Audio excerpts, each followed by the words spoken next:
Sveiki gerbimieji. Kai vėl paminėsiu epizodą, ar socdemai sutvarkys, kalbėjau apie vadovėlį 5 klasės ir apie paminklą. Nes skyrius vadinasi Paminklas katedros aikštėje. Ir aš lyg ir ketinau grįžti prie Gedimino. Ten buvo daug kalbų, kad ir kardą laiko ne taip, ir arklys turėtų būti ne tas, ir kad vieta biški netokia. Nebesvarbu. Tarsi jisai stovi ir nemanau, kad čia dar atsiras kas nors, kuris sakys, perdarykim paminklą.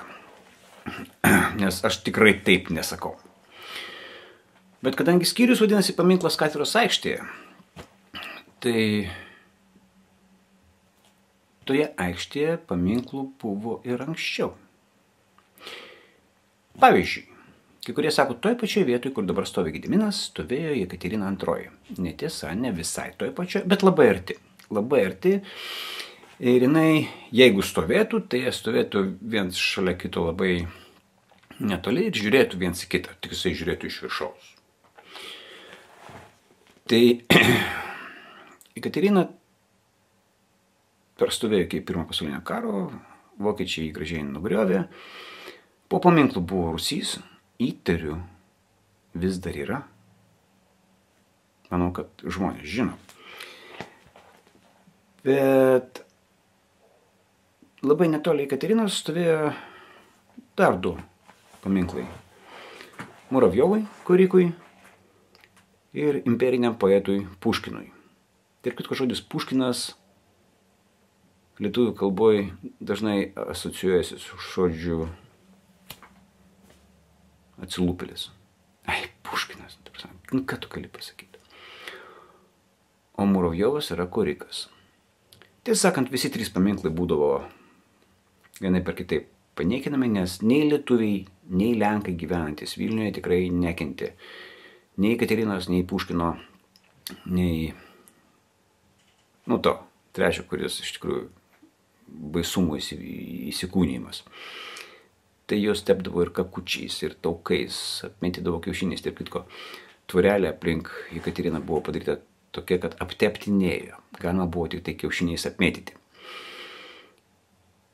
Vyksta paminklų karas.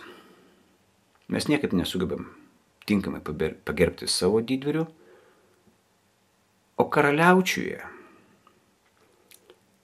paminklas Muravjovui arba Muravjovų Vilenskam, negi taip, pastatytas pernai, 2023 spalio mėnesį. Netoli Lietuvos konsulato, kuris yra kopija to paties paminklo, kuris stovėjo Vilniuje. Vyksta paminklų karai. Gal reikia kariauti? Čia klausimas. Siūlykit. Ačiū už dėmesį. Geros jums dienos. Atsiprašau, dar vieną svarbų dalyką pamiršau paminėti. Mes kalbame apie paminklą Gediminui. Bet šiandien, kaip matome, vis dar tęsiasi karas Ukrainoje.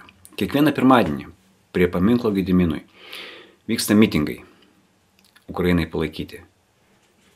Ir sekančią savaitę, gruodžio 9 dieną, bus jau 123 mitingas. Šlovė Ukrainai.